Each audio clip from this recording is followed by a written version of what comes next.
আপনার নাম আব্দুর রহমান, আর আপনার পাশে এক ভাই বসবাস করার নাম হচ্ছে চণ্ডীদাস। কি নাম বললাম? চণ্ডীদাস। আব্দুর রহমান মুসলমান, চণ্ডীদাস কি হিন্দু। তো আব্দুর রহমান বলছে লা ইলাহা ইল্লাল্লাহ, আল্লাহ ছাড়া সত্য কোনো মাবুদ নাই। চণ্ডীদাস বলছে একাম ব্রহ্মাম দিউতা নাস্তে নাস্তে নিহিনি কিঞ্চন, ভগবান একজন একজন, আর কোনো ভগবান নাই। আচ্ছা, আব্দুর রহমান ভগবান বা আল্লাহ একটা, চণ্ডীদাসের ভগবান কজন? এখনই কি বললো? একটা। তাহলে এরও আল্লাহ একটা, এরও আল্লাহ একটা, ঠিক না? তাহলে আব্দুর রহমান যদি বলে আমি জান্নাতে যাব, তাহলে চণ্ডীদাস কেন জান্নাতে যাবে না? কেন জান্নাতে যাবে না? কারণ চণ্ডীদাস মোহাম্মদ সাল্লাল্লাহু আলাইহি ওয়াসাল্লামকে মেনে নেয়নি। মোহাম্মদ সাল্লাল্লাহু আলাইহি ওয়াসাল্লামকে চণ্ডীদাস মেনে নেয়নি।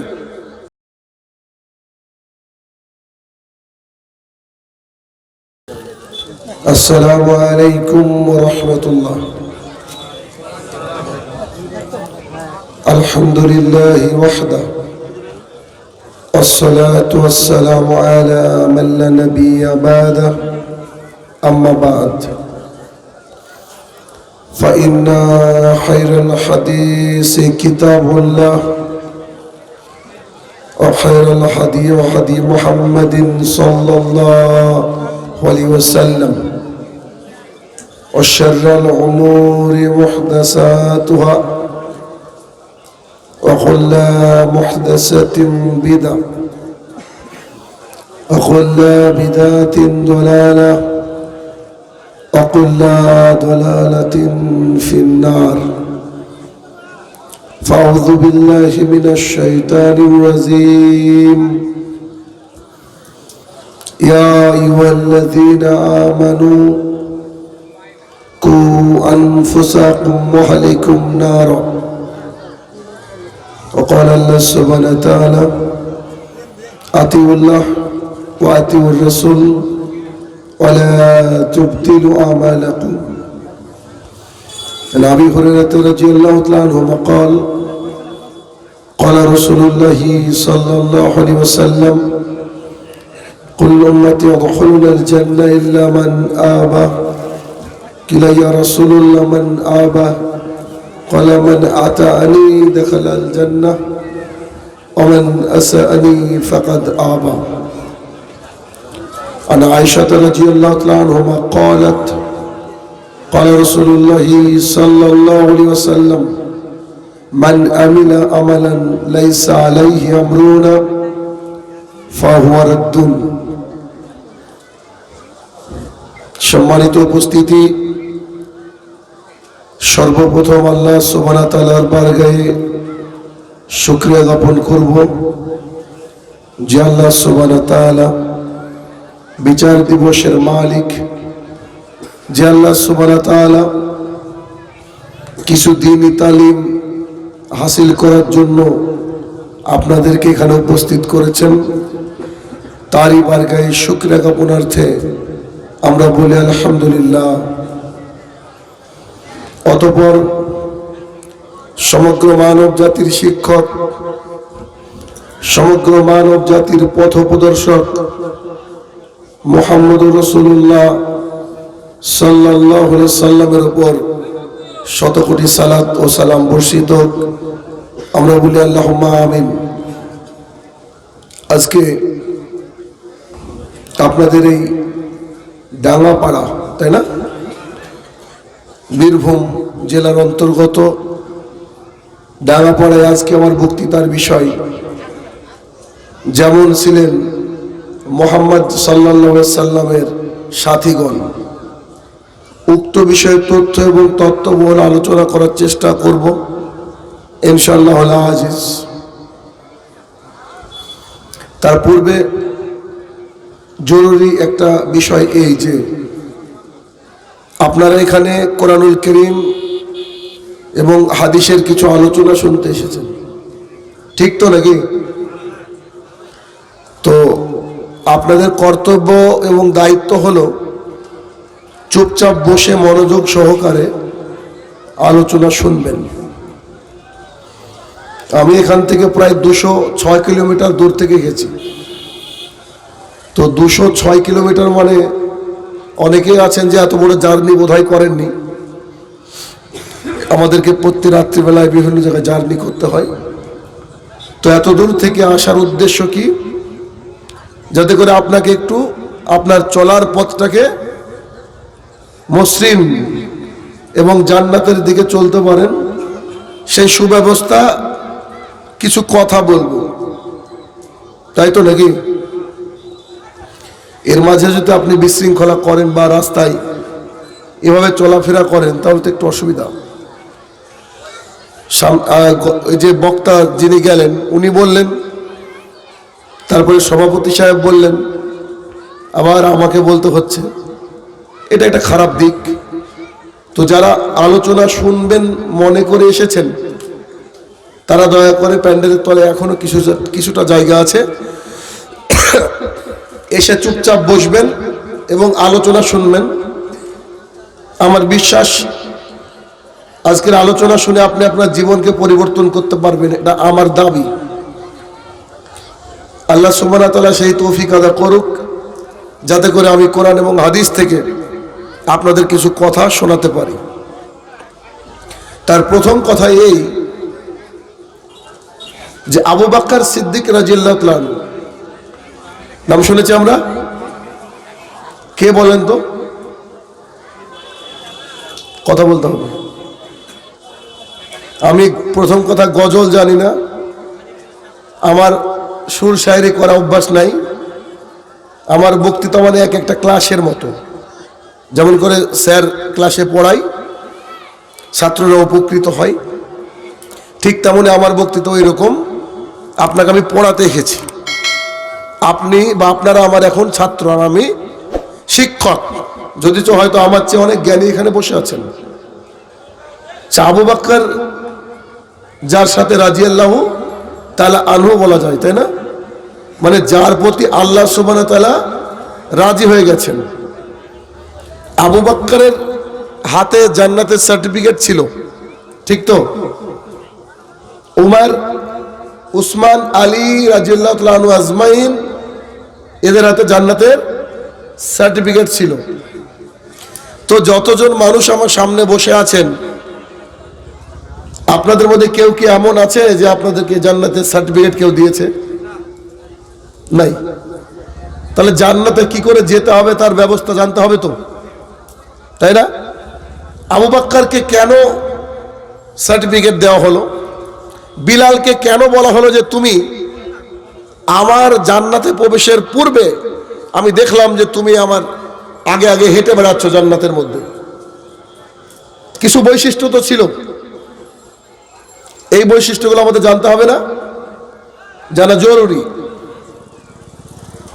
আজকে বহু যুবক এখানে বসে আছে, যুবকরা আজকে পাবজি, ফ্রি ফায়ার, নারী, অর্থ, ক্যারিয়ার এসব নিয়ে ব্যস্ত। তো এই যুবক একসময় মুহাম্মদ সাল্লাল্লাহু আলাইহি ওয়াসাল্লামের খুব প্রিয় ছিল, আর ওই যুবকরা এখন মা বাবারও অপ্রিয়, ঠিক না? মা বাবা দিন রাত বলে যে বাবা আর খেলিস না, আর খেলিস না, কিন্তু ছেলে ছাড়ে না। ছেলে খেলতে আছে এটা এই এলাকায় খেলে, রাস্তার ধারে বসে পাবজি, ফ্রি ফায়ার এসবগুলো খেলে। তাহলে মা বাবা নিশ্চয়ই পেরেশান, রাত্রি 1টা, 2টো, 3টে পর্যন্ত খেলে। ওটা আমাদের ওইদিকে, আমি জানি না আপনাদের এখানে কেমন খেলে। তো এখনকার যুবকের বিষয়টা হচ্ছে খুব স্টাইলিস্ট যুবক, সুন্দর সুন্দর পোশাক পরে, চুলগুলাকে ক্যাঙ্গারুর মতো করে কাটে, আর মনে করে যে আমি সবচেয়ে স্টাইলিস্ট যুবক। তো মুহাম্মদ সাল্লাল্লাহু আলাইহি ওয়াসাল্লামের সাহাবীরা কেমন ছিলেন, যুবকরা কেমন ছিল, আজকে সে বিষয়ে কথা বলবো ইনশাআল্লাহ। একজন যুবক যার নাম হচ্ছে মুসাইব ইবনে উমাইর রাদিয়াল্লাহু তাআলা আনহু। মুসাইব ইবনে উমাইর রাদিয়াল্লাহু তাআলা আনহু মুহাম্মদ সাল্লাল্লাহু আলাইহি সাল্লাম বলছেন, এই মক্কার বুকে আমার পরে যদি কেউ দেখতে সুন্দর হয় তো এই বাচ্চা। বাক্য বুঝতে পারেননি? মুহাম্মদ সাল্লাল্লাহু আলাইহি ওয়াসাল্লাম নিজে প্রশংসা করছেন যে আল্লাহ সুবহানাহু ওয়া তাআলা তাকে সুন্দর করে তৈরি করেছেন, এত সুন্দর দেখতে। এই যুবকটা কেমন ছিল জানেন? কোটিপতি মায়ের সন্তান, একটা পোশাক 3 দিনের বেশি পরতো না, এমন সেন্ট সে ব্যবহার করত মক্কাবাসীরা এই সেন্ট কোনোদিন চোখে দেখেনি। খুব সুন্দর দেখতে। মুহাম্মদ সাল্লাল্লাহু আলাইহি ওয়াসাল্লাম তার নিজের চেহারার সাথে কম্পেয়ার করেছেন, তুলনা করেছেন। তাহলে সেই যুবক কত সুন্দর হয় দেখতে। তো সেই যুবক এসে মুহাম্মদ সাল্লাল্লাহু আলাইহি ওয়াসাল্লামকে বলছে, আল্লাহ রাসূল, জি বলো, আপনি ওটা কি পড়ছেন? বলছে এটা কোরআন, আল্লাহর তরফ থেকে ঐশী গ্রন্থ আল কোরআন। বলছে চাচা ওটা আমি পড়তে চাই, ওটা আমি পড়তে চাই। শিক্ষিত যুবক, ইয়াং ছেলে, একদম 17, 18 বা 15, 16 বছর বয়স, স্টাইলিশ দেখতে, একটা শার্ট 3 দিনে বেশি পরেন না, খুব স্মার্ট একটা যুবক। মুহাম্মদ সাল্লাল্লাহু আলাইহি ওয়াসাল্লামের এই কোরআনুল কারীম তেলাওয়াত দেখে সে ইসলাম গ্রহণ করে ফেলল। ইসলাম গ্রহণ করার পরে মুহাম্মদ সাল্লাল্লাহু আলাইহি ওয়াসাল্লাম তাকে মদিনায় পাঠালেন, যাও তুমি ইসলাম শিক্ষা দাও। দেখেন কিছু কিছু যুবক আছে না, কলেজে ভর্তি হওয়ার পর পরে লিডার হয়ে যায়। তো মুহাম্মদ সাল্লাল্লাহু আলাইহি ওয়াসাল্লাম তাকে পাঠালেন কোথায়? মদিনায়। তুমি দ্বীন ইসলামকে প্রচার করো। সে দ্বীন ইসলাম প্রচার করতে শুরু করলো, দ্বীন ইসলাম প্রচার করতে শুরু করলো। প্রচার করতে করতে যেদিন দ্বীন ইসলাম প্রচার করছেন, একটা গোত্রপতি, মানে আমরা যাকে মেম্বার বলি, প্রধান বলি, তো তিনি খোলা তরবারি নিয়ে এসে বলছে, এই বেটা এখানে কি করিস? তো মুসাব বিন উমার রাদিয়াল্লাহু তাআলা আনহু বিনম্র চিত্রে বলছে, চাচা আমি দ্বীন ইসলাম আল্লাহর বাণীকে প্রচার করছি, আপনি একটু শুনেন আমার কথা, যদি ভালো লাগে আপনি গ্রহণ করবেন, না হলে এখান থেকে চলে যাবেন। সেই গোত্রপতি মুসাব বিন উমারের 2-4টি কথা যখন শুনলো, খোলা তরবারি মাটিতে গেঁথে রেখেছে।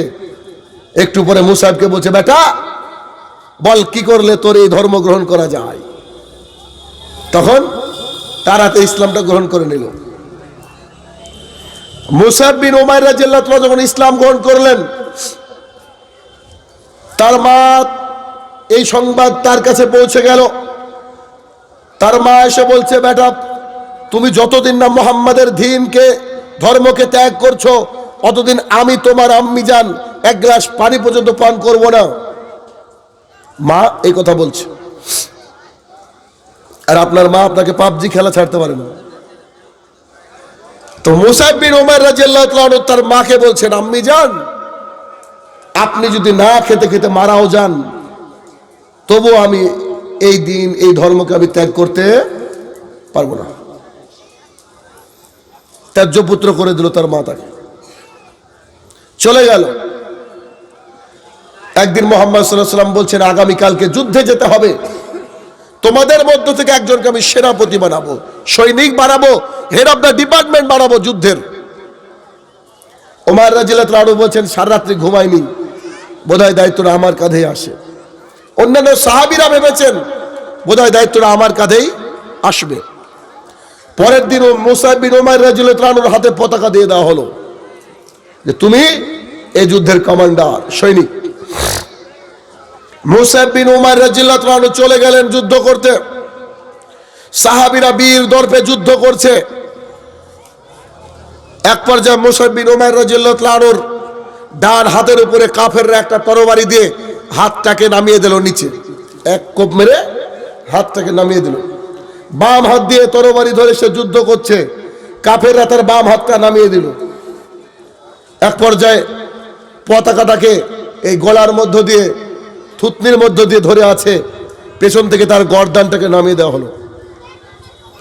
যখন যুদ্ধ শেষ হয়ে গেছে, মুহাম্মদ সাল্লাল্লাহু আলাইহি ওয়াসাল্লামের সমস্ত সাহাবীদেরকে খুঁজে পাওয়া গিয়েছে, কিন্তু মুসাব বিন উমাইর রাদিয়াল্লাহু তাআলাকে খুঁজে পাওয়া যাচ্ছে না।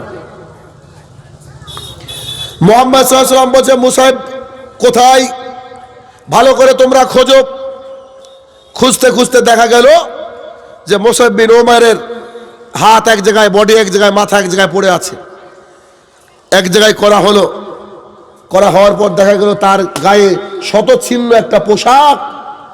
মুহাম্মদ সাল্লাল্লাহু আলাইহি ওয়াসাল্লাম সেদিন কাঁদছিলেন আর বলছিলেন, হে আমার প্রতিপালক, এই মুসাইবের মাকে আমি কি জবাব দিব? যে ছেলে একটা পোশাক 3 দিনে বেশি পরতো না, আজকে যাওয়ার সময় তার পরনে যে পোশাক রয়েছে তা হচ্ছে শতচ্ছিন্ন, শতচ্ছিন্ন পোশাক। মুসাইব বিন উমাইর রাদিয়াল্লাহু আনহুর কাছে একটা চাদর ছিল, চাদরটা দিয়ে মুখটা ঢেকে দিলে, মাথা ঢেকে দিলে পা বেরিয়ে যাচ্ছে, পা ঢেকে দিলে মাথা বেরিয়ে যাচ্ছে। মুহাম্মদ সাল্লাল্লাহু আলাইহি ওয়াসাল্লাম এই দৃশ্য দেখে কান্নায় ভেঙে পড়লেন যে মক্কার একমাত্র কোটিপতি ঘরের সন্তান, আজকে যাওয়ার সময় তার পরনে পোশাকটাও আমরা দিতে পারছি না। তখন মুহাম্মদ সাল্লাল্লাহু আলাইহি ওয়াসাল্লাম বললেন, তার মাথা থেকে চাদর দিয়ে ঢেকে দাও, আর পায়ের যে অংশটা খালি ওটাকে তোমরা জংলি ঘাস দিয়ে তাকে দাফন করে দাও।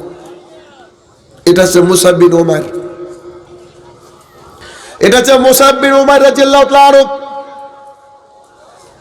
আপনি আপনার সন্তানকে বা আপনি নিজে যদি 17-18 বছরের যুবক হন, আপনি একটু ভাবুন আপনি দ্বীন ইসলাম ছাড়া আপনি কোথায় রয়েছেন, কোথায় রয়েছেন? বিলাল রাদিয়াল্লাহু তাআলা আনহু ইসলামের যিনি প্রথম মুয়াজ্জিন, এই বিলাল একটা হাবশি কালো গোলাম, দেখতে খুব একটা ভালো না, অথচ এই বিলাল ইসলামের প্রথম মুয়াজ্জিন। এই বিলালকে তার মালিক অত্যাচার করছে কি করে? বিলালকে অত্যাচার করার সময় উত্তপ্ত বালুকাময় প্রান্তরে নিয়ে গিয়েছে, তাকে শুইয়ে দিয়েছে উত্তপ্ত বালুর উপরে, বুকের উপরে এক পা তুলে দিয়ে একটা মূর্তি যার নাম হচ্ছে হবল, সেই মূর্তিকে তার মুখের উপরে ধরে বলছে, বল তোর আর আমার মাবুদ হচ্ছে এই হবল। বিলাল তখন বলছিল, তোমার আমার এবং এই হবলের মাবুদ হচ্ছে আল্লাহ সুবহানাহু ওয়া তাআলা আহাদ, আল্লাহ এক। তারপরে সে বুট জুতো দিয়ে তার বুকের উপরে লাথাতে শুরু করে, তারপরে তাকে বলে যে বল তোর আমার মাবুদ হচ্ছে হবল। বিলাল এই অসহনীয় যন্ত্রণা সহ্য করে বলছে আহাদ। তখন একটা বিশাল বড় পাথরের চাই তার বুকের উপরে চাপিয়ে দেওয়া হয়েছে, চাপিয়ে দেওয়ার পরে বলা হচ্ছে বল তোর আর আমার মাবুদ হচ্ছে হবল। তখন সে বলছে আহাদ। সে মারতে মারতে ক্লান্ত হয়ে গেছে। সে যুবকদেরকে বলছে, যুবক তোমাদেরকে দিয়ে দিলাম, একে নিয়ে যা খুশি করো। তারা বিলালের গলায় দড়ি বেঁধে দিল, দড়ি বেঁধে দিয়ে টানতে শুরু করলো আর দূর থেকে পাথর নিক্ষেপ করলো। তখনও বিলাল বলছিল আহাদ, তখনও বিলাল কি বলছিল? আহাদ। আর আপনার আমার অবস্থা কি? আপনার আমার অবস্থা কি বলেন তো? যে মসজিদে ছিলাম এটা তো ডাঙ্গাপাড়ার জুমা মসজিদ নাকি? ডাঙ্গাপাড়ায় কতজন লোকের বসবাস, মোটামুটি কত পরিবার? এটা এস্টিমেট দেন। 150 ঘর, মোটামুটি 150 ঘর। ফজরের সালাতে কতজনের উপস্থিতি হয়? হ্যাঁ, 5 থেকে 7 জন। আর বাদ বাকি জান্নাতের সার্টিফিকেট প্রাপ্ত, তাই তো নাকি? কেন ইমাম সাহেব বলে না নামাজ পড়ার জন্য? বলে তো, মানুষ পড়ে না কেন? কি কারণে না পড়ার পিছনে তো কোনো কারণ আছে। আবু বকর জান্নাতের সার্টিফিকেট পাওয়ার পরে নামাজ পড়তেন, উমর রাদিয়াল্লাহু তাআলা আনহু সার্টিফিকেট পাওয়ার পরেও নামাজ পড়তেন। কিন্তু আপনারা বলছেন ফজরে 5 জন। মুহাম্মদ সাল্লাল্লাহু আলাইহি ওয়াসাল্লাম বলছেন, মান তারাকা সালাতান মুতাআম্মিদান ফাকাদ কাফারা। যে ব্যক্তি ইচ্ছে করে এক ওয়াক্তের নামাজকে ছেড়ে দেবে সে ব্যক্তি মুসলমান নয়, ও কাফের। বাক্যটা বুঝতে পারেননি? 5 ওয়াক্ত নামাজ সমান সমান একটা ফরজ, 5 ওয়াক্ত সালাত সমান সমান একটা ফরজ। কেউ যদি কোনো এক ওয়াক্তের নামাজ ইচ্ছে করে ছেড়ে দেয় ও মুসলমান না। তার মানে ডাঙ্গাপাড়ায় 7 থেকে 8 জন লোক মুসলমান, বাদ বাকি সবাই কাফের, মুসলমান নয়। আছেন কেউ কথা বলার আমার সাথে এই বিষয়ে? বলেন, আপনি প্রমাণ করেন আপনি মুসলমান।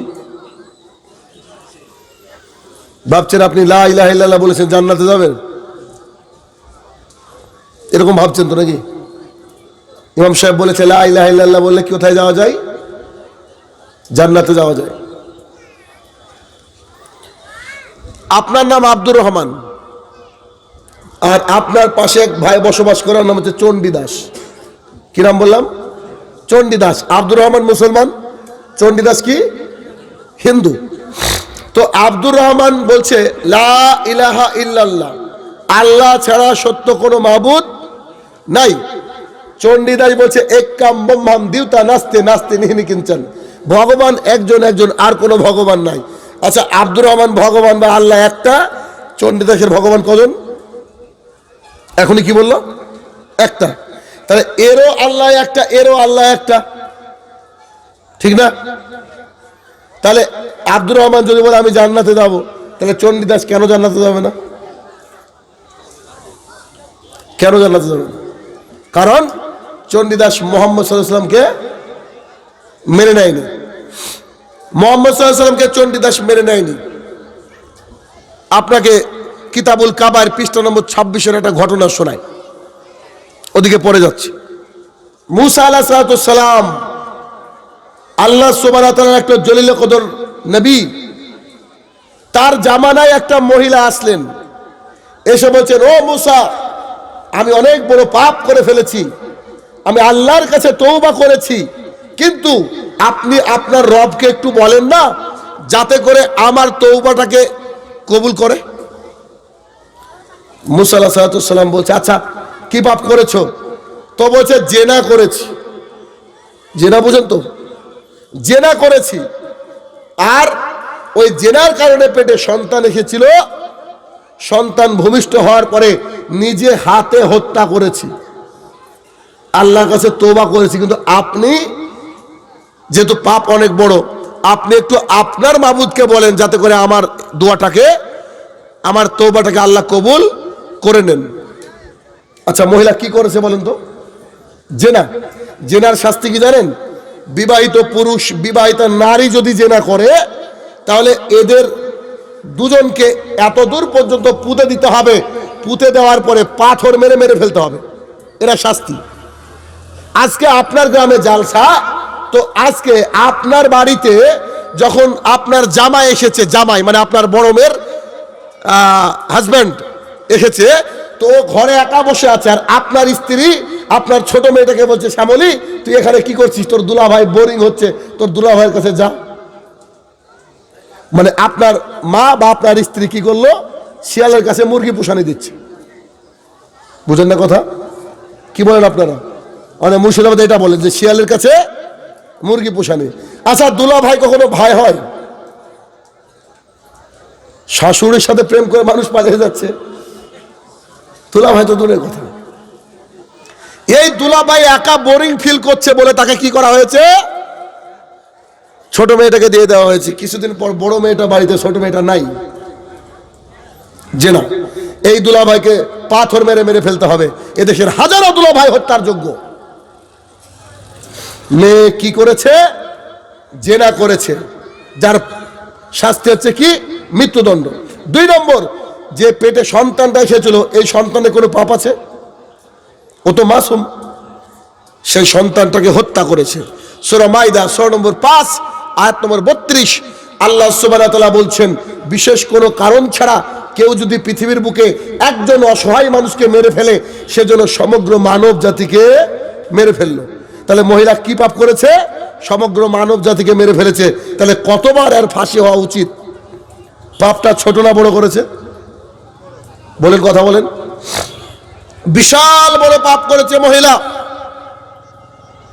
এবার এই মহিলা মুসাকে বলছে, হে রাসূল, আপনি একটু আপনার মাবুদকে বলেন না আল্লাহ যাতে আমার তওবাটাকে গ্রহণ করে। মুসা আলাইহিস সালাম বলছে, ও মহিলা, তুমি তাড়াতাড়ি এখান থেকে চলে যাও, তাড়াতাড়ি চলে যাও, তুমি এত পাপ করেছো, আমার মনে হচ্ছে আকাশ থেকে আল্লাহ তোমার পাপের কারণে আগুন পাঠিয়ে দিবে, তুমি তো মরবা, তোমার পাশে থাকার জন্য আমরাও মরে যাব।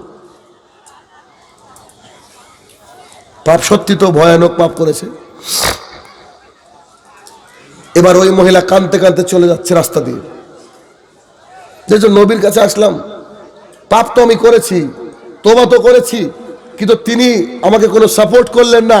তিনি বললেন যে তুমি দূরে চলে যাও, তোমার পাপের কারণে আমরাও জ্বলে যাব। জিবরাইল আলাইহিস সালাম আকাশ থেকে নেমে আসলেন, এসে বলছেন, ও মুসা, ওই মহিলা কান্না করতে করতে কেন যাচ্ছে? আল্লাহ তলব করেছে। আল্লাহ কি ঘটনা জানে না? আল্লাহ জানে, আমাদেরকে শিক্ষা দেওয়ার জন্য। ওই মহিলা কেন কাঁদতে কাঁদতে যাচ্ছে, কি হয়েছে এটা বলো আমাকে। তখন মুসা আলাইহিস সালাম জিবরাইলকে বলছে, জিবরাইল, তুমি বলো তো পৃথিবীতে এর চেয়ে কি বড় পাপ আছে? দেখো মহিলা কি করেছে, বলছে সে জেনা করেছে, সন্তান এসেছে পেটে, সেই সন্তানকে নিজে হাতে হত্যা করেছে। জিবরাইল, তুমি বলো তো পৃথিবীতে এর চেয়ে বড় পাপ কি আর হতে পারে? তখন জিবরাইল বলছে, জি, এর চেয়ে বড় পাপী সেই যে হাইয়া আলাস সালাহ মসজিদে শোনার পরেও বাড়িতে ঘুমিয়ে থাকে। না, বুঝতে পারেননি, বাঙালিরা বুঝতে পারেন, এবার বুঝতে পারবেন কি তার মানে। বলতে চাইছে যে একটা বেনামাজি, একটা বেশ্যা মহিলার চেয়েও খারাপ। এবার বুঝতে পারেননি? ও তো জেনা করেছিল, জেনা মানে তো বেশ্যা মেয়েরা করে, প্রস্টিটিউট, কলগাল। একজন বেনামাজি মানে একটা বেশ্যা মহিলার চেয়েও খারাপ, তার মানে বহু বেশ্যা মহিলার চেয়ে খারাপ মানুষ আমার সামনে বসে আছেন। কি ভাবছেন আপনি? জুমার দিনে সালাত আদায় করে মুসলমান থাকা যায়? কোন বাপের বেটা মুফতিকে আনেন আমার সামনে ফতোয়া দিতে বলেন? আজকে আমাদের আলেমদের জন্য আমাদের সমাজটাই নষ্ট হয়ে গেছে, আলেমদের জন্য। কালকে পৌঁছে দেবেন আপনার ইমাম সাহেবকার, আপনার ইমাম সাহেব যদি থাকে এই বাক্যটা শুনবে। কি বাক্য দেখেন, বলবেন শাহিনুর রহমান বলে গিয়েছে। আপনি যতজন ইমামকে চিনেন অতজন ইমামকে আপনি এই বাক্যটা পৌঁছে দেবেন। বাক্যটা কি? জুমার দিনে উঠে ইমাম সাহেব বলবে, শোনো, এক নম্বর কথা, আগামী কাল থেকে যার বাড়ির লোক সবাই নামাজ পড়তে আসবে না, তার বাড়ির কারোর যদি বিয়ে লাগে, আমি ইমাম সাহেব তার বিয়ে পড়াতে যাব না। ইমামকে বলতে হবে এটা। দুই, যার বাড়ির লোক পূর্ণাঙ্গ সালাত আদায় করবে না, ওর বাড়ির যদি কেউ মারা যায় তাহলে ওকে কুকুরের মতো পুঁতে রাখবো, আমি ইমাম জানাজা করাবো না। তবে এটা বলতে গেলে কলিজা লাগবে। মমতা ব্যানার্জির ৩,০০০ টাকায় পালিত হওয়া, বড় হওয়া ইমাম পারবে না, যার রুজির মালিক হচ্ছে ওয়াকফ বোর্ড। ও ভাবতে হবে, ও এইভাবে বলবে যে এই মিম্বার খুব কঠিন একটা জায়গা, মিম্বার খুব কঠিন একটা জায়গা। কারণ আজকে আমাদের ইমাম সাহেবদের শিথিলতার কারণে আমাদের সমাজটা নষ্ট হয়ে গেছে, সমাজটা নষ্ট হয়ে গেছে ইমাম সাহেবদের শিথিলতার কারণে। কেন কথা বলবে? ইমাম সাহেব বলবে যারা সালাত আদায় করে না তারা মসজিদে আসবে না, তাদের বাড়িতে আমি জানাজা পড়াতে যাব না, তাদের বাড়িতে বিয়ে হলে আমি যাব না, যাবই না। কত বড় নির্লজ্জ বেহায়া ও! ওর পাশে রেজিস্টার বসে আছে, রেজিস্টার মেয়ের বাপকে বলছে কি কি দিলেন, তো বলছে একটা বুলেট লিখেন। আছে না রেজিস্টার, বিয়ের সময় লিখে না, একটা বুলেট লিখেন, নগদ ৩ লাখ টাকা, ৭.৫ ভরি গহনা। আমি তো তাজ্জব হয়ে যাই, ইমাম সাহেব এখনো কেন বসে আছে? পণ নেওয়া হারাম না? তো হারাম কাজের সাথে সহায়তা করবে ও? হ্যাঁ, ও একদম রেজিস্টারকে ছুঁড়ে ফেলে দিয়ে বলবে যে তোর মেয়ের বিয়ে তুই পড়া, আমাকে রাখতে হবে না। মুমিনদের জন্য এটা জেলখানা। কি বলেন তো? জেলখানা। জেলখানায় আরাম করা যায়? জেলখানায় আরাম করা যায় না। সবচেয়ে বড় জায়গা কি জানেন? ইমাম সাহেব যখন খুতবা দিবে, আমার গবেষণার মতে আমি দেখেছি বহু মসজিদের সভাপতি, ক্যাশিয়ার, সেক্রেটারি, এরা হচ্ছে এলাকার করাপ্টেড মানুষ। দাড়ি চাছা, শুকুর আলী, মানে খালি জুমার দিনে যায়, তো ও যদি সামনে বসে থাকে, এই বেচারা যখন সুদের ব্যাপারে খুতবা দিবে, ঘুষের ব্যাপারে খুতবা দিবে, ভাববে যা চাকরিটা বোধহয় গেল, চাকরিটা বোধহয় গেল। এই কথা যখন ভাববে, সমাজ পরিবর্তন হবে? সমাজ পরিবর্তন হবে না। সমাজ পরিবর্তন হতে গেলে একটা খুব কঠিন ইমাম দরকার, যার তাকওয়া হবে হাই, যে ইমাম তাহাজ্জুদ পড়বে, যার বিরুদ্ধে আঙুল কেউ তুলতে পারবে না, যার ব্যবহার হবে ভালো, কিন্তু ইসলামের ব্যাপারে এত কঠিন করে কথা বলবে যে পৃথিবীতে আর এর চেয়ে কঠিন মানুষ নাই। কেন? মুসনাদ আহমদের হাদিস, মুহাম্মদ সাল্লাল্লাহু আলাইহি ওয়াসাল্লাম যখন খুতবা দিতেন, চোখ মুখ লাল হয়ে যেত, ঘাড়ের রগগলা উঁচু হয়ে যেত, মনে তো তিনি কমান্ডারের সামনে সৈনিক বসে আছে। আপনি আপনার খুতবা দিচ্ছেন আর মসজিদে 80% লোক ঘুমায় জনা আছে না? হয় দেখেছেন এমন? 80% লোক ঘুমায়, আবার ওই ঘুম নিয়ে উঠে নামাজ আদায় করে। ঘুমালে যে ওজোও থাকে না তাও জানে না মানুষ। কি পরিস্থিতি!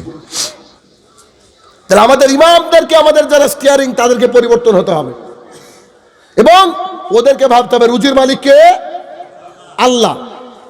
আপনি জানেন, আপনারা হয়তো আমার বক্তৃতা ইউটিউবে শুনেছেন, সরাসরি আজকে প্রথম এদিকে দেখছেন। এইদিকে আমি ডেট দিই না, আমার মানে ওই দিনাজপুর, মালদা, ওদিকে বিহার, ওই দিকটা প্রোগ্রামটা বেশি করি, কারণ ওটা আমার বাড়ির থেকে 300-400 কিলোমিটার রাস্তা, তাও খুব সোজা মনে হয়। আর আপনাদের যে সাইড দিয়ে আসলাম, আল্লাহ আকবার, রাত্রেবেলা গেলে হারিয়ে যাবো বোধ হয়, শুধু জঙ্গল আর জঙ্গল। এই জন্য এইদিকে প্রোগ্রাম আমি দিতে চাই না। তবে আমি যত জায়গায় যাচ্ছি, আমার জীবনটা খুব ডেঞ্জারাস একটা জোনের মধ্যে দিয়ে কাটছে। কেন জানেন? বর্তমান ভারতবর্ষের পশ্চিমবঙ্গে ধরেন আপনি, বর্তমান পশ্চিমবঙ্গের আমার গবেষণা মতে 95% আলেম শীতকালে ব্যবসা করে। বুঝতে পারেন আমার কথা? এই বক্তৃতার এখানে যেখানে বসে বক্তৃতা আছি, এটা ওদের বক্তৃতার মঞ্চ না, এটা হচ্ছে ওদের ইনকামের রাস্তা। বিনা পুঁজির ব্যবসা, বিনা পুঁজির ব্যবসা, বিনা পুঁজির ব্যবসা করে। আর ওই আলেম যদি আপনি আনেন, তো সে আলেম একজন মানুষকে পরিবর্তন করতে পারবে না। আমি লিখে দিতে পারি, আপনি স্ট্যাম্প নিয়ে আসুন। আর আমার বক্তৃতা শোনার পরে আপনারা তো পরিবর্তন হবেন। সামনের বছর আমাকে আনার জন্য 200 বার ভাববেন না। রে বাপ, টাকা দিয়ে অত গালাগালি কে শুনবে? আসছে, এখনো কিছু হয়নি, সামনের দিকে আসছে। আমি কেননা হক কথা বলার লোকের অভাব। 95% আলেমরা বিক্রি হয়ে গেছে টাকার কাছে। আমি বলছি না আপনি বিক্রি হয়েছেন, তবে ক্যারেক্টার যদি মিলে যায় তো I am not sorry, you are that person. আমি দুঃখিত না, আপনাকে বলছি, আপনাকে পরিবর্তন হতে হবে। কেন? আপনি যদি আমার ঘটনা শুনে মাথা খারাপ হয়ে যাবে। কিছুদিন আগে একটা জায়গা, ফারাক্কা নাম শুনেছেন? তোরা আমার 3 বছর পর একটা ডেট পেয়েছে, 3 বছর পর ডেট পেয়েছে। আমি গেলাম, দেখলাম বিশাল জনস্রোত, শেষ পর্যন্ত লোক দেখতে পাচ্ছি না, এত লোক। বক্তৃতা দিলাম, সভাপতির বিরুদ্ধে গিয়েছে বক্তৃতা, জালসা কমিটির বিরুদ্ধে বক্তৃতা গিয়েছে, আজকেও যাবে, সমস্যা নাই। তো যখন বিরুদ্ধে গিয়েছে, আমি কোনোদিন কে ক টাকা দিল আজ পর্যন্ত দেখিনি, এটা আমার রেকর্ড। তো আমি টাকাটা দিল আমাকে, বক্তৃতা শেষ। জনগণের এত খুশি হয়েছে, খুব কম হলে 500 লোক আমার সাথে ছবি তুলতে এসেছে। ভালোবাসে বোধহয় মানুষ, ভালো লেগেছে বক্তৃতা। এরকম বক্তৃতা আমরা শুনিনি। টাকা নিলাম, টাকা কত দিল জানি না, পকেটে নিয়ে চলে এসেছি। গাড়ি ভাড়া দেওয়ার সময় ড্রাইভারকে বললাম যে গুনতো কত দিয়েছে। তো আমার ড্রাইভারের ভাষাটা এভাবে বললো যে শালারা 2000 টাকা দিয়েছে রে, যেখানে গাড়ি ভাড়া 4000। বুঝতে পেরেছেন? কেন? বেচারার বিরুদ্ধে চলে গিয়েছে। আমার স্কুলের সামনে একটা মসজিদ আছে, ওই স্কুলের সামনে মসজিদে আমার একটা মামা, আমার আম্মার ভাই, আমাকে বলছে বেটা আগামীকালকে খুতবা দিতে হবে, মানে কোন একটা জুমার দিনে আগামীকালকে খুতবা দিতে হবে। আমি বললাম মামা আমার তো ডেট নাই, কারণ 6 মাস 7 মাস যাবত লিস্ট টাঙানো থাকে কবে কোথায় খুতবা দেব। আমাদের খুতবা শোনার জন্য 150-200 কিলোমিটার দূর থেকে লোকজন যায়, আলহামদুলিল্লাহ। তো আমাকে বলছে আমি তোমার মামা বলছি খুতবা দিতে হবে, ব্যাস যেখানে আছে ক্যান্সেল করো। মামা আর কি করা যাবে? ওখানে একটা অন্যজনকে পাঠিয়ে দিলাম, খুতবা দিলাম। খুতবার টপিক ছিল ঈদগাহে মহিলারা যাবেই, হায়েজ বালি মহিলারাও ঈদগাহে যাবেই, তবে তারা সালাত আদায় করবে না। বুখারী, মুসলিম, আবু দাউদ, তিরমিজি, নাসাই থেকে 39টা হাদিস বললাম, 39 খান হাদিসের হাওয়ালা দিয়ে বক্তৃতা দিলাম, নামাজ পড়ালাম। নামাজ পড়ানো শিখে যখন বেরিয়ে আসছি, আমার মামা জান আমাকে ডেকে বলছে, বেটা যদি তোমার ইচ্ছা হয় 2-1 ওয়াক্ত নামাজ পড়ার জন্য এখানে এসো, খুতবা দেওয়ার জন্য আর এসো না। আমি বললাম যে আপনার বাপের ভাগ্য ভালো, শাহিনুর রহমানের ডেট পেয়েছেন। আপনি যেদিন আমার পা ধরবেন ওই দিনকে আসবো, তার আগে আমি আসবো না। মামা হয়তো মানে এইভাবে বলছেন, বুঝতে পেরেছেন? কেন পরিস্থিতিটা এইটা, যে কথা বলতে গেলে আপনার বিরুদ্ধে যাবে, তো আপনার মেনে নেওয়া উচিত যে না, আমার ভুল আছে, আমাকে বলছে। আচ্ছা, এই আজকের বক্তৃতার পর থেকে ডাঙ্গাপাড়া সবাই যদি সালাত আদায় শুরু করে, আমার উপকার হবে আখেরাত ছাড়া এমনি দুনিয়াতে। আপনি যদি একটা লোক যদি প্রত্যেক দিন এখন সালাত আদায় করা শুরু করেন, তো আমার অ্যাকাউন্টে একজনের বিনিময়ে 5 টাকা করে ঢুকবে নাকি? ঢুকবে কি করে? আমার তো অ্যাকাউন্টই নেই। তাহলে অবস্থাটা কি? অবস্থাটা হচ্ছে আমাদের আলেম সমাজকে পরিবর্তন হতে হবে এবং শক্ত হতে হবে এবং খুতবা দিতে হবে মুহাম্মদ সাল্লাল্লাহু আলাইহি ওয়াসাল্লামের মতো করে। সে রুজির মালিক আল্লাহ, এটা ভাবতে হবে। রুজির মালিক আল্লাহ, এটা ভেবে জাতিকে পরিবর্তন করতে হবে। কিন্তু বর্তমান বিশ্বের ঘটনা এইরকম হয়ে গেছে। বক্তার পজিশনটা কি? এবার বক্তাকে ফোন করেছেন, বক্তাকে ফোন করে বলছেন, আসসালামু আলাইকুম, ডাঙ্গাপাড়া থেকে বলছি। বলে জি হ্যাঁ বলেন। মানে কথার কথা, আপনি এখান থেকে বলছেন। তো বলছে এই ডেটটা ফাঁকা আছে কি দেখেন তো। তো বলছে দাঁড়ান ডায়েরিটা দেখি। ডায়েরি দেখে বলছে যাক, আপনাদের ভাগ্য ভালো, ডেটটা ফাঁকা আছে। তো বলছে ঠিক আছে, ঠিকানাটা লিখে নেন। ঠিকানাটা লিখে নেওয়া আছে, ডাঙ্গাপাড়া, বীরভূম, মোবাইল নম্বর এত। এটা লেখার পরে বক্তা আবার বলছে 20,000 টাকা নেব, 15,000 টাকা অ্যাকাউন্টে, 5,000 টাকা গিয়ে। এরকম বক্তা আছে না নাই? 95% আমার চোখে। আমার মোবাইলে একটা বক্তারও নাম্বার পাবেন না, একটা বক্তার নাম্বার পাবেন না। শুধু রাহুল এই ছোড়ার নাম্বারটা রেখেছি, কারণ নিজের লোক তো। বাদ বাকি কারণ নাম্বার আমার কাছে নাই, কোনো বক্তার নাম্বার নাই। মানে বক্তা মানে শর্টকাট জাহান্নামে যাওয়ার রাস্তা, সোজা কথা শুনে নেন। এখনকার বর্তমানে বক্তারা, মুহাম্মদ সাল্লাল্লাহু আলাইহি ওয়াসাল্লাম বক্তৃতা দিয়েছেন, পিঠের চামড়া জাতি তুলে নিয়েছে, নাইনি? আদম আলাইহিস সালাম থেকে শুরু করে মুহাম্মদ সাল্লাল্লাহু আলাইহি ওয়াসাল্লাম পর্যন্ত একজন নবী রাসূলকে পাবেন না যাদেরকে জাতি ফুল দিয়ে বরণ করে নিয়েছে, সবাই গ্রাম থেকে তাড়িয়েছে। আলেমদের কথা যদি খেয়াল করেন, ডক্টর জাকির নায়েকের মতো ব্যক্তি তার বাবার জানাজা পর্যন্ত পড়তে পারেনি। তার মানে যে হক কথা বলবে তার অত্যাচার হবে। হবে হবে হক কথা বলা খুব মুশকিল। আমার জলঙ্গি ব্লকের সবচেয়ে ভালো ছাত্র আপনার সামনে বসে আছে। আমি আমার স্কুলের অক্সফোর্ড পড়াই, আমি ইংরেজি নিয়ে পড়াশোনা করেছি, ইংরেজি গ্রামার লিখছি আমি। আমার এলাকায় আমার সমতুল্য একটা মাস্টার নাই ইংরেজির। এই ছেলের বাড়ির সামনে দাঁড়িয়ে আপনি যদি পাশের কাউকে জিজ্ঞাসা করেন বক্তা শাহিনুর রহমানের বাড়ি কোনটা, বলবে চিনি না। বুঝতে পেরেছেন? কেন? এলাকা থেকে বিড়ি তুলে দিয়েছি। একটা দোকানে বিড়ি পাবেন না, কেন? তুলে দিয়েছি তো তার আবার ভিটামিন ডি ক্যাপসুল তুলে দিয়েছি, অসুবিধা। তো আমি আপনাকে বক্তার পরিচয় দিই। এবার বক্তা সাহেব কি কত বললেন? 20,000 টাকা লাগবে, 15,000 টাকা অ্যাকাউন্টে, আর গিয়ে কত? 5,000। আমার প্রথম প্রশ্ন, বক্তা সাহেব নিশ্চয় মালাকুল মতের সাথে কন্টাক্ট আছে, যে জান কবজ করে যে ফেরেশতা, কি বলেন আপনারা? আজরাইল? জি না, আজরাইল বলে কোনো ফেরেশতা নাই, এটা আমাদের মুখে বলা। মালাকুল মউত, মৃত্যুর কাজে নিয়োজিত ফেরেশতাগণ। এই মৃত্যুর আপনার যে কলিজাটা ছিনে নিবে, যে মালাকুল মউত, এর সাথে বোধহয় কন্টাক্ট আছে বক্তার। নইলে আপনার কাছ থেকে 6 মাস আগে কি করে 15,000 টাকা নিল? ও যদি মারা যায়, কি মারা যেতে পারে না? আমি বাড়িতে পৌঁছাবো, তার কোনো গ্যারান্টি আছে? আপনারা বাড়িতে পৌঁছাবেন, তার কোনো গ্যারান্টি আছে? তাহলে ও কি করে কন্টাক্ট করলো বলেন? 1 নম্বর।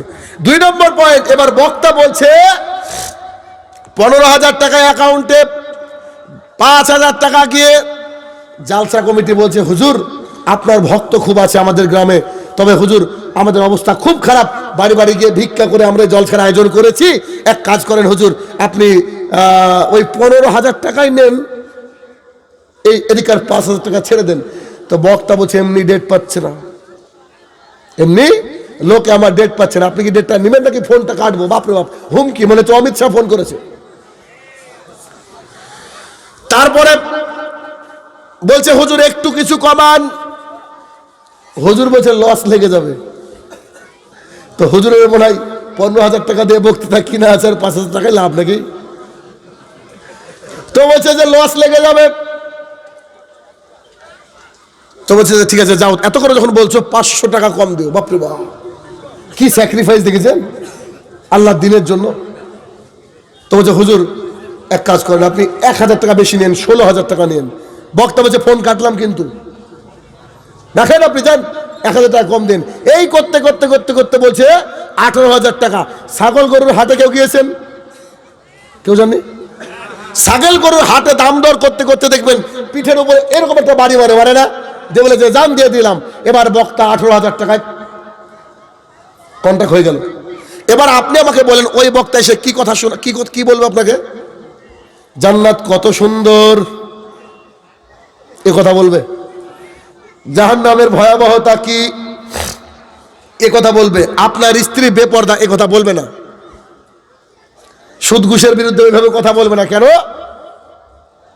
পরবর্তী সময় আপনি যেন ওকে আবার ডাকেন, ব্যবসা আর বহাল থাকে। হারাম খাওয়ার কথা বলবে না। বুঝতে পেরেছেন? এরা হচ্ছে বর্তমানে 95% আলেম। তো সেই ভিড়ে আমরা আমাদের মতো মানুষ অবস্থা খুবই খারাপ। কেন? হক কথা বলতে হচ্ছে, আর হক কথা যে বলবে তার বাধা আসতে থাকবে, সব সময় বাধা আসতে থাকবে, প্রত্যেকটা পদে পদে বাধা আসতে থাকবে। লুকমান হাকিম তার ছেলেকে বলছে ইয়া বুনাইয়া, হে আমার কলিজার টুকরা, আকিমিস সালাত, তুমি সালাত কায়েম করো, আমরু বিল মারুফ, ভালো কাজের আদেশ দাও, মানুষকে বলো ফরজ সালাতের পরে আয়াতুল কুরসি পড়লে মারা গেলে জান্নাত। মানুষকে বলো সকাল সন্ধ্যায় যদি সৈয়দুল ইস্তেগফার কেউ পাঠ করে তাহলে সকালে পাঠ করলে সারাদিনের মধ্যে মরলে জান্নাত, মাগরিবের পরে পড়লে সারা রাতের মধ্যে মরলে জান্নাত। মানুষকে বলো মুয়াজ্জিন যা বললো তুমিও তাই বলো, মুয়াজ্জিনের আজান শেষ হয়ে গেলে দরুদে ইব্রাহিম পড়ো, তারপরে একটা বিশেষ দোয়া আছে ওই দোয়াটা পড়ো। মুহাম্মদ সাল্লাল্লাহু আলাইহি ওয়াসাল্লাম বলছে আমার জিম্মেদারি তোমাকে জান্নাতে নিয়ে যাব। দেখেন ভালো আমল মানুষকে বলতে হবে, আমরু বিল মারুফ, তারপরে বলেন অনহা আনিল মুনকার, অন্যায় কাজ থেকে মানুষকে দূরে রাখো। বলো যে পান বিড়ি জর্দা গোল সিগারেট খাওয়া যাবে না, মেয়েদের বেপরদা চলা যাবে না, জর্দা খৈনি খাওয়া ইমাম সাহেবকে পাছায় লাথি মেরে তাড়িয়ে দিতে হবে। তারপরে এলাকায় বন্ধনের আদায়কারী আসলে ওকে পিটতে হবে। হিন্দু ভাইকে রক্ত দেওয়ার জন্য প্রস্তুত, পুজোর চাঁদা দিব না। এই কাজগুলা যখন আপনি বলবেন তখন কি হবে বলেন তো? এতক্ষণ ফজিলত বললেন, আয়াতুল কুরসি পড়ো, বাপরে বাপ কি আলেম রে, কি দারুণ দারুণ কথা বলছে, মাশাআল্লাহ খুব সুন্দর। এখন আপনাকে বলছি ফ্রি ফায়ার খেলা হারাম। একটু আগে আপনাকে বললাম আপনি একটা বেশ্যা মহিলার চেয়েও খারাপ। এবার আপনার কষ্ট হচ্ছে, এবার কি করবেন? এবার লুকমান হাকিম ছেলেকে বলছে অসবির আলামা সাবাক, বেটা এখন ধৈর্য ধারণ করো, মানুষ তোমাকে ঠিকঠাক করে দেখবে না, পিঠের চামড়া তুলে নেবে, পিঠের চামড়া তুলে নেবে। ঠিকঠাক করে জাতি তোমার সামনে তোমাকে পেশ করতে দেবে না। দেখেন বর্তমান পরিস্থিতিটা কি, আজকে হক কথা বলার লোকের অভাব। তারপরে কিছু মাওলানা বেরিয়েছে, সুর শায়রি, বাপরে বাপ কত গজল দিয়ে জাতি পরিবর্তন হবে বলেন? লক্ষ লক্ষ হাদিস রয়েছে, 30 পারা কোরআন রয়েছে। এ কথা বলেই সারা রাত কেন? আপনি আমাকে যদি 50 রাত এখানে বসিয়ে রাখেন, 50 রাত বললে একটুকু শেষ হবে না। এত কিছু আল্লাহ লিখে দিয়েছেন, মুহাম্মদ সাল্লাল্লাহু আলাইহি ওয়াসাল্লামকে দিয়ে দিয়েছেন। তারপরে হুজুর আবার গজল মুখস্থ করতে হয় হুজুরকে। আশ্চর্য দুনিয়া। আপনার চাহিদা মোতাবেক আমি বক্তৃতা দিব না, আপনার পরিবর্তন হবে, ওইটা আমার উদ্দেশ্য থাকবে, আপনার পরিবর্তন হবে। বিলাল রাদিয়াল্লাহু তাআলা আনহু বুকের উপরে যখন পাথর চাপিয়ে দেওয়া হয়েছিল, সে বলেছিল আহাদ আহাদ, আমার আল্লাহ একজন, আমার আল্লাহ একজন। বিলাল কি পারতেন না তার কথাটাকে মেনে নিতে, আরামায়েশ করতে? বিলাল তো ভাবেনি যে আমি যদি আহাদ বলি আমার চাকরিটা নষ্ট হয়ে যাবে, আমাকে কালকে ভিক্ষা করে খেতে হবে। এটা বিলাল ভাবেনি। সাহাবীরা কেমন ছিল, সুবহানাল্লাহ। মুহাম্মদ সাল্লাল্লাহু আলাইহি ওয়াসাল্লাম একদিন রাস্তা দিয়ে যাচ্ছেন, একটা পরিবারের তিনজন, সুমাইয়ার পরিবার, ইয়াসির আর হচ্ছে আমর, এই তিনজনকে লোহার বর্ম পরিয়ে আবু জেহেলের গ্রুপ একদম উত্তপ্ত বালুকা রাশির মধ্যে, রৌদ্রের মধ্যে দাঁড় করে রেখেছে, শাস্তি দিচ্ছে। কেন? তারা মুহাম্মদ সাল্লাল্লাহু আলাইহি ওয়াসাল্লামকে মেনে নিয়েছে। মুহাম্মদ সাল্লাল্লাহু আলাইহি ওয়াসাল্লাম রাস্তা দিয়ে যাচ্ছেন আর বলছেন, কিছু করার তার নেই, নতুন নতুন কিছু মানুষ ঈমান এনেছে। মুহাম্মদ সাল্লাল্লাহু আলাইহি ওয়াসাল্লাম সেদিন তাদের দিকে আঙুল দিয়ে বলেছিল, হে আম্মারের পরিবার, হে ইয়াসিরের পরিবার, তোমরা ধৈর্য ধারণ করো, আল্লাহ সুবহানাহু ওয়া তাআলা এর বিনিময়ে তোমাকে জান্নাতে ঘর নির্মাণ করেছেন। বুঝতে পেরেছেন? একদিন আবু জেহেল চলে আসলো সুমাইয়ার বাড়িতে, সুমাইয়াকে ঘর থেকে টেনে নিয়ে আসলো, এসে বলছে, সুমাইয়া তুমি তোমার বাপদাদার ধর্মে ফিরে আসো, আব্দুল্লাহর বেটার ধর্মকে ত্যাগ করো। সুমাইয়া বলছে, আমি মুহাম্মদ সাল্লাল্লাহু আলাইহি ওয়াসাল্লামকে মেনে নিয়েছি, আমার বুকের উপর দিয়ে বুলডোজার চলে গেল, আমি পিছপা হব না। আর আপনার মেয়ে পাখি ড্রেস নিয়ে পাগল, আপনার স্ত্রী বেনারসি নিয়ে পাগল। সুমাইয়ার কথা শুনেন, তার কাছে মূল্যবান বলতে কি জিনিস, মূল্যবান কাকে বলে? সুমাইয়া রাদিয়াল্লাহু তাআলাকে শুইয়ে দেওয়া হলো, দুটো পায়ে দুটো দড়ি বাঁধা হলো, দুই দিকে দুটো উট অথবা ঘোড়ায় গলায় বেঁধে দেওয়া হলো। এবার আবু জেহেলের হাতে বর্ষা, তীর বর্ষা। এবার সে এভাবে তার দিকে তাক করে বলছে, সুমাইয়া তুমি তোমার বাপ দাদুর ধর্মে ফিরে আসো, তুমি মুহাম্মাদের ধর্মকে ত্যাগ করো, যদি না ত্যাগ করো আমার এই বর্ষা তোমার লজ্জাস্থানে নিক্ষেপ করব। আর যদি তুমি মুহাম্মদ সাল্লাল্লাহু আলাইহি ওয়াসাল্লামের দ্বীনকে ত্যাগ করতে পারো, আমি তোমাকে শেল্টার দিব, আমি তোমাকে আশ্রয় দেব। সুমাইয়া রাদিয়াল্লাহু তাআলা বুঝতে পারছেন এক্ষুনি আমাকে মারা যেতে হবে এবং লাঞ্ছিত অপমানিত হয়ে মারা যেতে হবে। তারপরে সুমাইয়া রাদিয়াল্লাহু তাআলা বললেন, আমার মাবুদ আল্লাহ সুবহানাহু ওয়া তাআলা আর নবী মুহাম্মদ রাসূলুল্লাহ সাল্লাল্লাহু আলাইহি ওয়াসাল্লাম। আবু জেহেল তার লজ্জাস্থানে তাক করে বর্ষা মেরে দিল। আর ওই দুজন উট চালককে বলা হলো যে তোমরা দুদিকে চলে যাও। সে একদম মিডিল দিয়ে ফরফর করে ফেটে গেল, তাও পিছপা হয়নি। এইটা ছিল সুমাইয়ার আত্মত্যাগ। আর ইসলামের প্রথম মহিলা শহীদ হচ্ছেন এই মহিলা সুমাইয়া রাদিয়াল্লাহু আনহা। আপনার আমার স্ত্রীর অবস্থা কি, অবস্থাটা কি চিন্তা করেন। কত ভয়াবহ পরিবেশ, জিন্সের প্যান্ট পরে রাস্তা দিয়ে চলে না? আছে এটা এলাকায় ঢুকেছে, জিন্স ঢুকে গিয়েছে, মানে মডার্ন গেঞ্জি পরে। ইন্নালিল্লাহ। গেঞ্জি পরে একটা মহিলার ঘটনা শুনেন। আসলে আমি যেখান থেকে গেছি এটা পশ্চিমবঙ্গ ভারতবর্ষের শেষ সীমানা। আমার বাড়ির থেকে দাঁড়িয়ে বাংলাদেশের লোক দেখা যায়, বুঝতে পেরেছেন? আমি এখন বাড়ি যাব, আমাকে রাত্রিবেলা পুলিশে ধরবে, আমার বাড়ির সামনে আমাকে ধরবে। কালকে ধরেছে, প্রত্যেক দিন প্রোগ্রাম আমার, এই মাসে 25টা প্রোগ্রাম, তো প্রত্যেক দিন আমাকে ধরবে। কাহা সে আ রা হ্যায়, কাহা জালসা থা, এ পাগল হয়ে যায় প্রত্যেক দিন। তো একবারে বাংলাদেশের বর্ডার আমাদের বাড়ি, এক দৌড়ে দিয়ে বাংলাদেশে পালিয়ে যাবে। এই পুলিশ দাঁড়িয়েছে, ও সামনে দিয়ে যদি দৌড়ে ভালো হন তো আপনি ফার্স্ট। এরকম জায়গা থেকে উঠে গেছি। তো ওই দিক দিয়ে একটা রোড আছে, বর্ডার রোড, তো ওটা রাত্রিবেলায় ক্লোজ হয়ে যায়, বিকাল পর্যন্ত খোলা থাকে, সকাল 7টা থেকে সন্ধ্যা 4টে পর্যন্ত বা 5টা পর্যন্ত খোলা থাকে।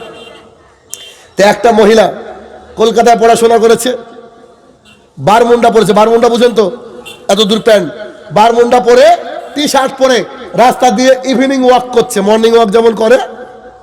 আরে ভাই, শরীরের চর্বি কমাচ্ছে, রাস্তা দিয়ে হাঁটছে। তো ভাবলাম যে ভাই একে একটু দাওয়াতটা দিই, কারণ এর চালে যদি আল্লাহ পাথর ফেলে তো আমার চালও তো তার পাশাপাশি আমার বাড়ি তো লাগতে পারে, দাওয়াতের কাজ করা জরুরি। তো সেই মহিলাকে বললাম দাঁড়াও, দাঁড়িয়ে পড়লো। তুমি গ্রামের মধ্যে আছো, এটা শহর নয়, সবাই মুসলমান এখানে। তুমি যে পোশাকটা পরেছো এটা যে অশালীন, অর্থাৎ আমি আশাবাদী তুমি তোমার পোশাকটা কাল থেকে চেঞ্জ করবা। তার কাছ থেকে আমি দুটো উত্তর আশা করেছিলাম। একটা, ঠিক আছে স্যার, বা ঠিক আছে, এটা একটা ব্যাপার করব। আর দ্বিতীয়টা বলতে পারতো যে আমি পড়েছি তোর বাপের কি, বলতে পারেছে, অধিকার আছে। কিন্তু তার কাছ থেকে আমি আশ্চর্যজনক উত্তর পেলাম। একটা উত্তরটা কি জানেন? আমাকে বলছে, do you know about my qualification. মানে ইংরেজিতে বলছে যে আপনি কি জানেন আমার যোগ্যতা কত? আমার তো মাথায় হাত। তো যোগ্যতা মানে কি? তার মানে যত বেশি পড়াশোনা করবে অত বেশি কাপড় ছোট হবে, কথায় না? তো আলহামদুলিল্লাহ পিএইচডি করেনি, বুঝতে পারেননি, অবস্থা তো খারাপ হবে। তা আমি সেই মহিলাকে বললাম, মানে যেমন কুকুর তেমন মুগুর ছাড়া তো হবে না। আমি বললাম, do you know the dogs? তুমি কি কুকুর চেনো? মহিলা বলছে, কেন গালি দিচ্ছে না? বলছে, পিকচার আমি বাকি হে, গালি তো দিই না আমি। আমি বললাম, তুমি কি কুকুর চেনো? তা আমাকে বলছে, আপনার বউকে আপনি বোরখা পরান, তাবু পরান। আমার কি তাবু বুঝেন কি? টাঙ্গা গাছের তাবু বলা হয়, চট তাবু। তাহলে বোরখাকে অপমান করলো না মুসলমানের মেয়ে? তো যখন এই কথা বললো তো সেই মহিলাকে আমি তার ভাষায় উত্তর দিলাম। আমি তাকে বললাম, the dog is more modern than you because you are something, dog are nothing. মহিলাকে বললাম, একটা কুত্তাও তোর চেয়ে বেশি মডার্ন, কারণ ছোট পোশাক যদি মডার্নের মানদণ্ড হয় তাহলে কুকুর তো কিছুই পরে নাই, আর তুই তো কিছু পরে আছিস, তাহলে কুকুরের চেয়ে বেশি মডার্ন তুই না। ভাষা বুঝতে পারেন না? আমাকে গালি দিচ্ছে।